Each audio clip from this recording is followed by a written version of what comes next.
Welcome to Jav Channel.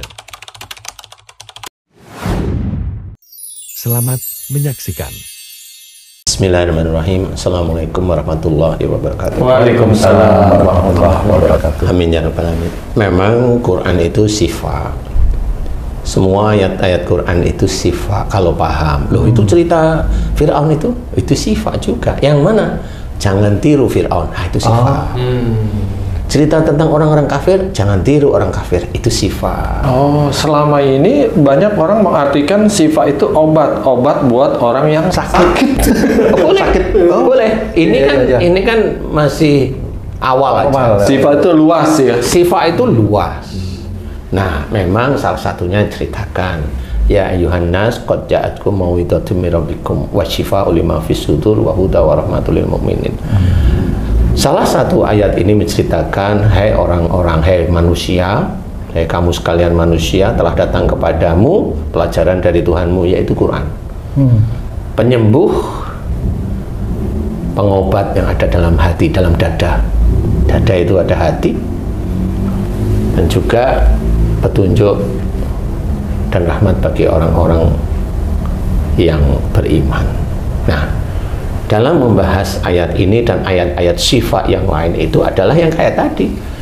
Loh, ceritanya Fir'aun, ya jangan kamu tiru Fir'aun. Nah, itu sifat. Sifat yang mana? Penyembuh. Yang mana nih? Penyembuh tidak masuk neraka.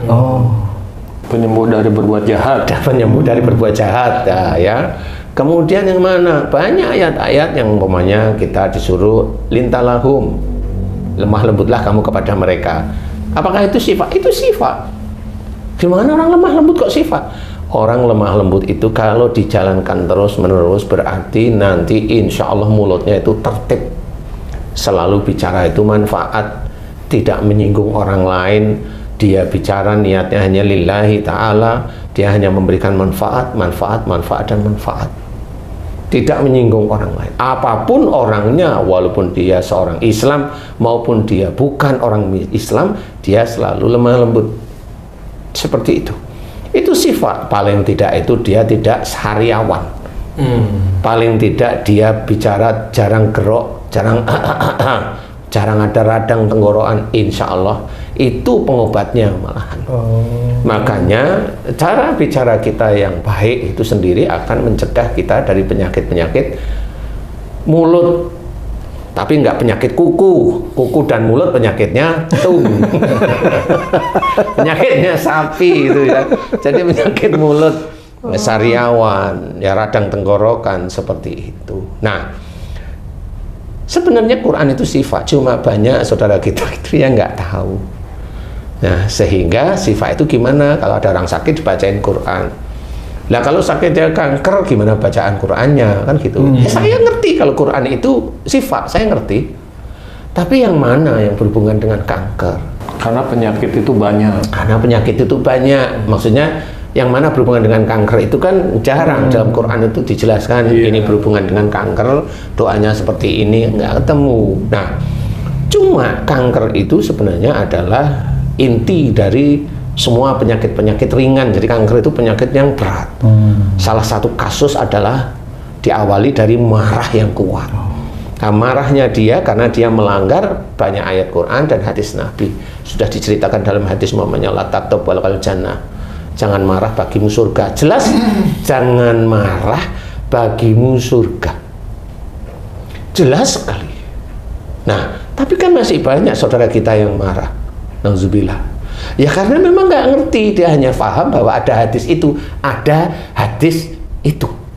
tapi dia nggak ngamalin. Ya sama aja, sama seperti dia itu hafal Quran, tapi dia tidak mengerjakan, sama aja.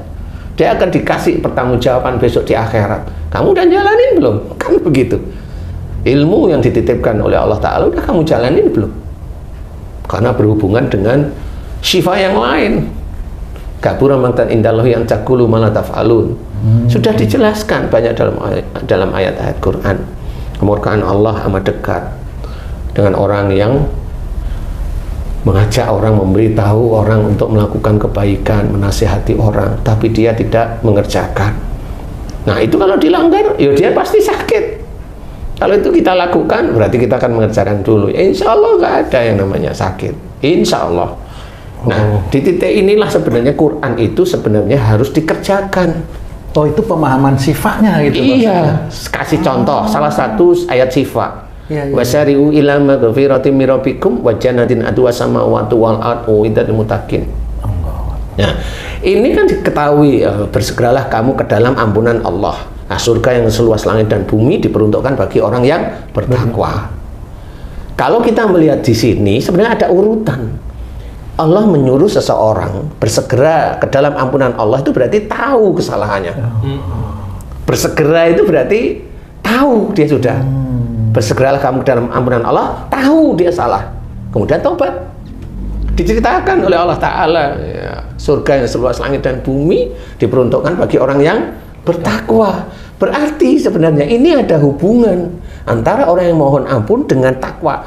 Jadi orang yang senantiasa mohon ampun dengan tulus kepada Allah Ta'ala, tobat, tidak melakukan lagi, itu kalau kita sering namakan tobatan nasuha, dia tidak melakukan lagi dan benar-benar di titik inilah insya Allah dia salah satunya masuk ke ranah takwa, walaupun dari sisi mohon ampun.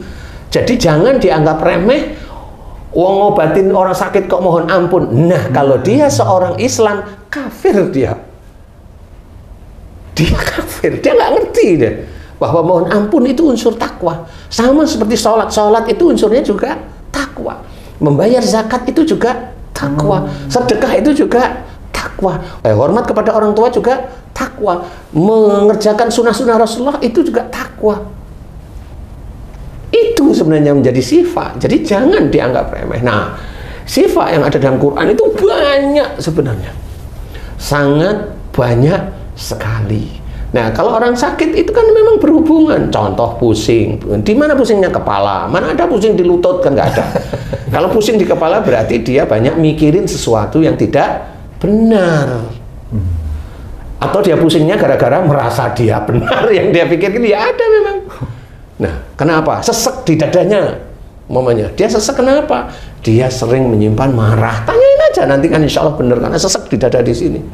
Sering nyimpan marah. Tinggal lihat umurmu berapa.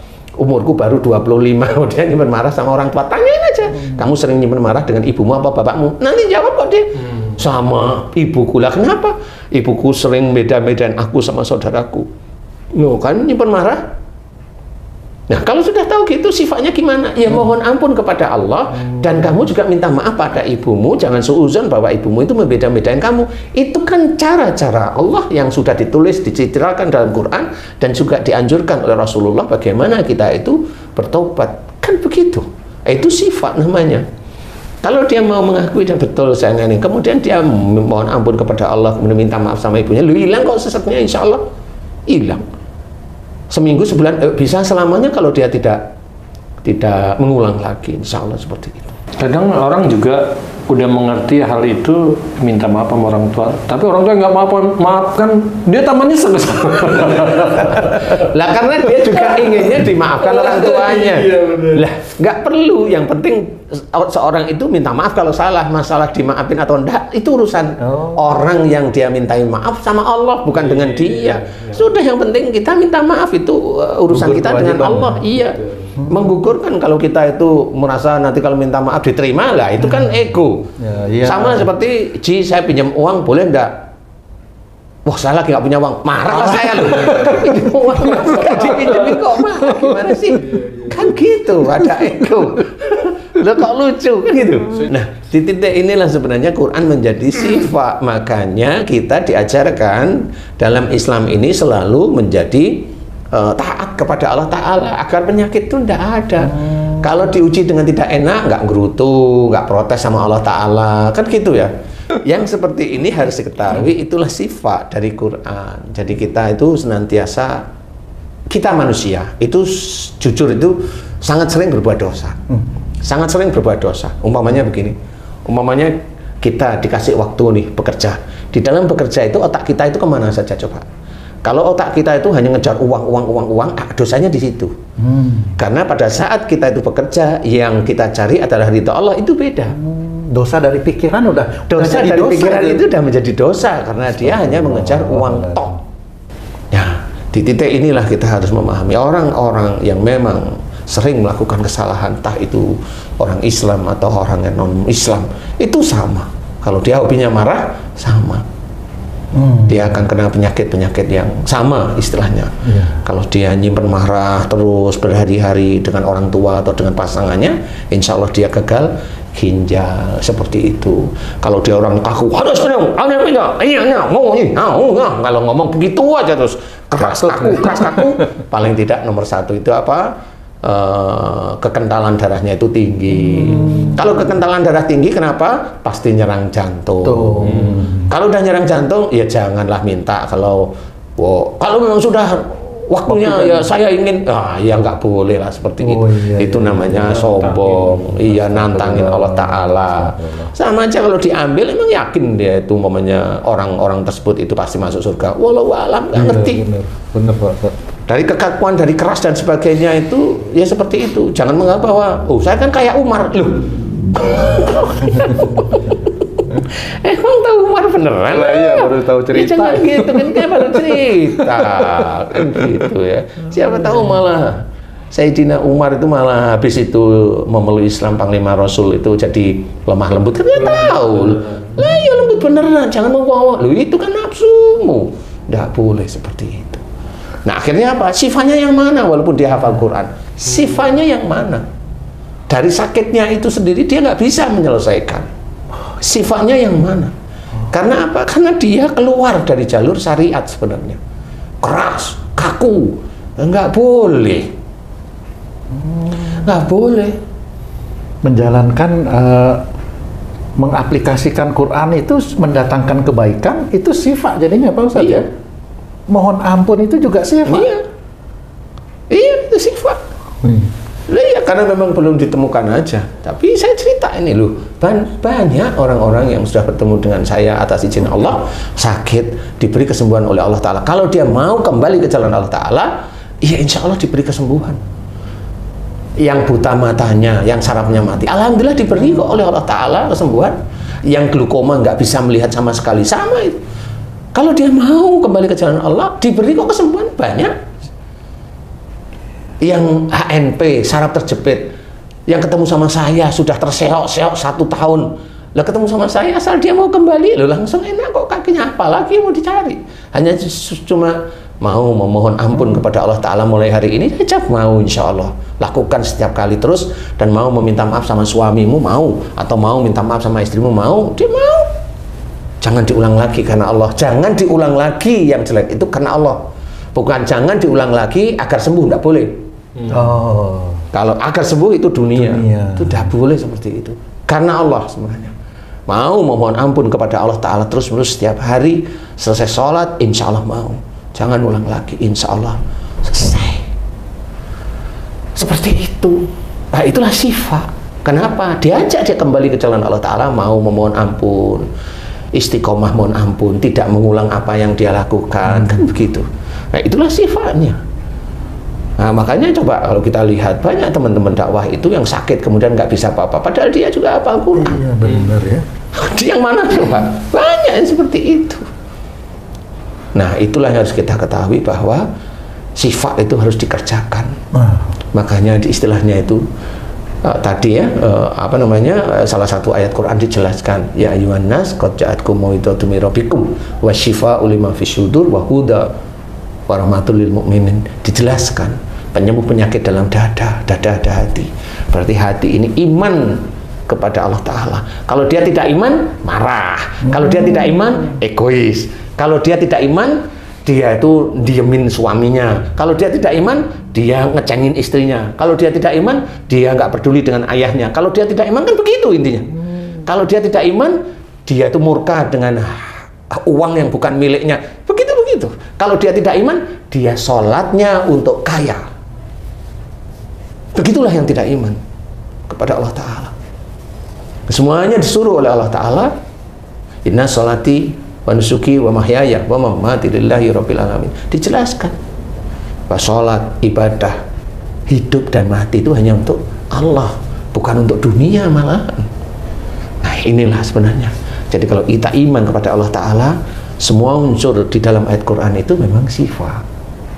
suruh oleh Allah Ta'ala, coba lintalahum walakun tafadon qalidal qalbi lang fadu min halik, dijelaskan, lemah lembutlah kamu kepada mereka. Jika sikap kamu keras, lagi berhati kasar, maka mereka akan menjauh dari sekitarmu. Jelas oleh Allah Ta'ala bahwa sebenarnya dilarang orang itu bersikap keras, hati kasar, dilarang. Tapi banyak dari kita yang begitu, banyak karena dia nggak iman kepada Allah Ta'ala. Dia tahu imannya itu sholat tok, dia tahu imannya itu hanya baca Quran, dia tahu iman itu hanya tahu malaikat, dia tahu iman itu dengan takdir, ya, dia tahu iman itu hanya dengan hari akhir. Tapi iman itu, iman dia itu iman beneran dalam hati atau iman itu ngerti, kan beda. Kalau dia hanya ngerti ya nggak masuk iman. Tapi kalau memang kadar iman itu kuat, umpamanya Haji C mau melakukan suatu hal yang tidak baik, tahu ada malaikat atid, nggak mau, nah, itu iman. Haji C bersedekah, berinfak, memberikan sebesar apa, mau cerita sama temennya, ingat ada malaikat atid, nggak boleh diem, nggak jadi. Itu iman kepada Allah Ta'ala. Seperti itu. Nah, itulah iman kepada Allah Ta'ala, selalu terjaga hati. Nah, insya Allah itulah yang nanti akan menjadikan syifa di semua kehidupan kita. Insya Allah seperti itu, insya Allah. Nah, marilah kita memahami bahwa ayat-ayat Quran itu syifa, iya, tapi kerjakan. Kerjakanlah terus-menerus, kerjakan terus-menerus. Itu akan menjadi syifa. Yang dulunya umpamanya pemarah, dan dulunya itu kena jantung koroner umpamanya. Kemudian dia nggak mau lagi marah, nggak mau. Tiba-tiba dia tes general check up, kok koroner saya hilang. Nah, itulah syifa. Yang dulunya dia suuzon, dia tahu nggak boleh suuzon. Dia mohon ampun. Kemudian yang dulunya dia tuh tiap 3 hari sekali pusing, dia udah 1 tahun 2 tahun nggak pernah pusing. Nah, karena dia mohon ampun, karena dia suuzonnya. Kalau mau suuzon, astagfirullahaladzim. Mau suuzon, astagfirullahaladzim.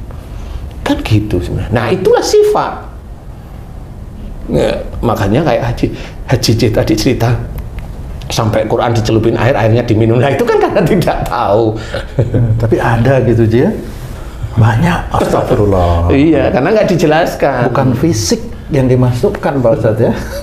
Iya. Kalau Qurannya di atas lemari udah 10 tahun nggak dibaca, itu kan debu semua. Malah udah sakit perut lah ya. Dia mau ngilangin pusing malah sakit perut. Jadi insya Allah belajar beneran mengerjakan isi Quran, memahami, mengerjakan, kerjakan sunnah-sunnah Rasulullah yang diajarkan Rasul dari mulai kita bicara yang baik, tertib. Nah, ini harus pahami bahwa syifa itu seperti itu. Ya, kalau kita memang besok kita itu di akhirat ingin disembuhkan oleh Allah Ta'ala dari api neraka, ya sudah kerjain aja isi Quran dengan mengerjakan sunnah-sunnah Rasulullah. Nah, mudah-mudahan kita selamat nanti dunia wal akhirah. Insya Allah. Wallahu a'lam. Amin.